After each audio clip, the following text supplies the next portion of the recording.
आज आपण पॉलिटिकल राजकीय यश मिळवायचं असेल तर सगळ्या जाती जमातींना सोबत आणतो.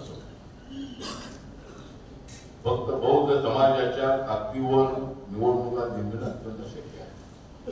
पंचायती निवडणूक आपण जिंकू शकतो. पण अलीकडे सरकारने घेतलेल्या प्रभाव पद्धतीच्या निर्णयामुळे आपल्याला ते सुद्धा एकट्या कठीण आहे. भारतीय दलित क्रांतीच्या काळामध्ये पूर्ण नावाचे गाव आहे नांदेडच्या बाजूला परभणी जिल्ह्यामध्ये. त्या ठिकाणी आपले जवळजवळ 8-9 सोबत आहे. महाबळेश्वर मध्ये पाचगणी मध्ये 6-7 सोबत आहे.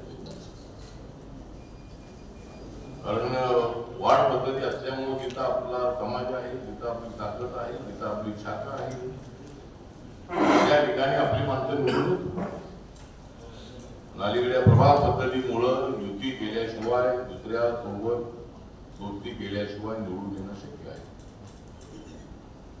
त्यामुळे आपला जो विस्तार आहे तो वाढवणं अत्यंत आवश्यक आहे.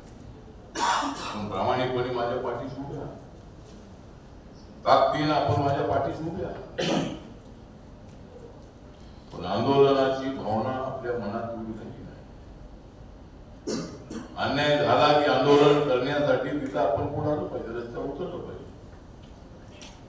जेलमध्ये जाण्यासाठी घाबरलं की आपल्याला आंदोलन उभं करता येत नाही. आणि जेलमध्ये आंदोलनातून गेल्यानंतर लगेच सुटून येतो आपण. म्हणजे आपल्याला पोलीसवाले घेऊन जातात आणि लगेच सोडतात. काही क्रिमिनल ऍक्टिव्हिटीज